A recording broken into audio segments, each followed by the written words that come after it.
Time now for sports on 104.7 The Cave. Here's Ned Reynolds. Mike the intern, Ned Reynolds, back in the studio Monday morning, and it's back to work. Your thoughts on this year's U.S. Open? Crazy, huh? It was absolutely nuts. Rory McIlroy had it won, and then all of a sudden, he didn't have it won. Made two back-to-back critical bogeys on the back nine, and these were short putts.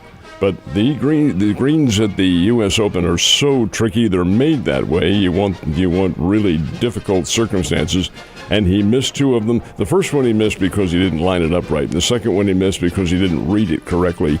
But they were bogeys. And Bryson DeChambeau, who was close behind, didn't really play great golf, but he played steady golf. Made a critical shot after an error out of a sand trap. And made a great comeback shot and managed to par the 18th hole and win by one stroke. So Bryson DeChambeau, who is the second-time winner on the U.S. Open, he pockets the first prize of $4,300,000. Now McIlroy didn't come away badly. He comes away with $2,300,000. But these guys, the money isn't the key in this one. It is the winning of the National Championship of the United States in golf. And Bryson DeChambeau, who is a Southern Methodist kid who idolized Payne Stewart, gets the win in this one. And Rory McIlroy, who was hoping for his fifth major victory, comes up short again. And mistakes is what did it. It's a very tough course. Very, very tough course. And DeChambeau was played a smart game by just playing consistent as he could, because that course, again, it's a ham. All right. And part of me thinks, and I know what you're going to say, no, Mike, they're professional athletes. But part of me thinks that maybe Boston took a dive a couple nights ago just so they can win the championship in Boston tonight. Not intentionally, no. The Dallas Ball Club, the Dallas Mavericks, had everything going for them on Friday night, and Boston didn't really give their best. 122-84, and that's an embarrassing loss for the Boston Celtics, who led going in 3-0, and a win would have given them the championship. A win anywhere else will give them the championship, including tonight. Does Boston win it tonight in Boston? The Celtics are pretty good, but you know what? So are the Dallas Mavericks. They can play the game, and if they keep their head on straight, then they can get the second win out of it. I don't think it's going to happen.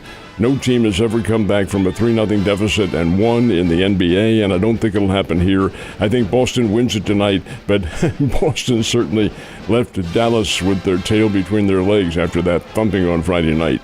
Absolutely. But again, I think the Celtics want to win it at home, so it wouldn't be a surprise if they pull that out tonight. Who won the first round in the United States Football League title? Birmingham Stallions won the game. They beat the San Antonio Brahmas 25-0, and play in the UFL, that's the United Football League, comes to an end for this year. How did it do? Well, they're fairly respectable. They'll be back again next year. It's still springtime football, and their crowds probably are minuscule compared to what the National Football League is, but nonetheless, they did play. Birmingham's a pretty good team.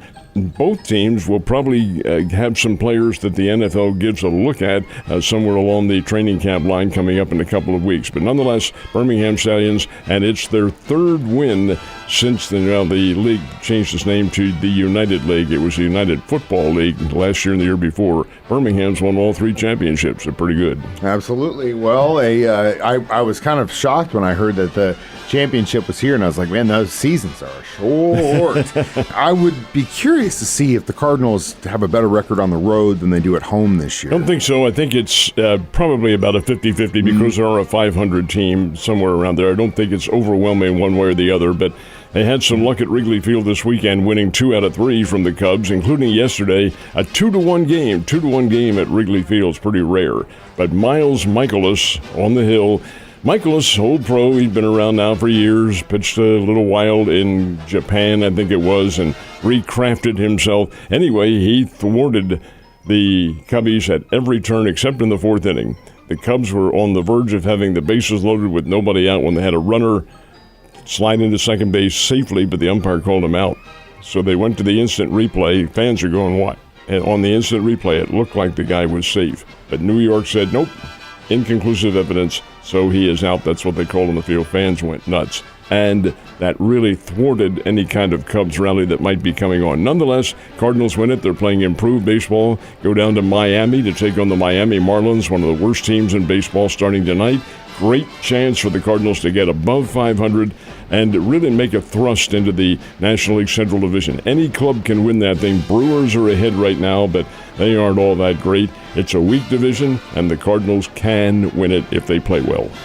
Royals are, 3 games back of the Guardians right now in the AL, and they didn't have a great weekend in L.A. No, lost 2 out of 3 to the Dodgers, but it wasn't a sweep. That's the one good thing. Lost yesterday 3-0 to Tyler Glasnow, who is a really, really good pitcher. Interestingly, Los Angeles wins the game 3-0, and the Dodgers' 3 runs are all solo home runs. 2 of them by Shohei Ohtani. He hit one about 450 feet, hit another one that was 430 feet, and then Freddie Freeman, who is a big addition to that ball club, hit the third one, 3-0. Actually, the Royals did not play badly.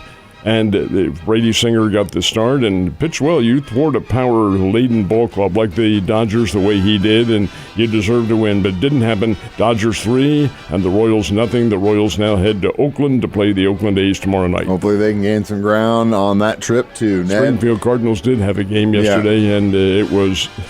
It was, in all manner of speaking, and I don't mean to be critical, but sloppy. 14-7, the Northwest Arkansas Naturals won 14-7. Cardinals have lost 7 straight.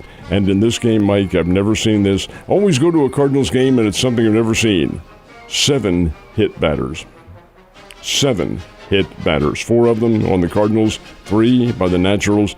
And the umpires never warned the team, so apparently it wasn't any bad blood that they could detect. It was just plain bad pitching. 7 hit batters. Happens.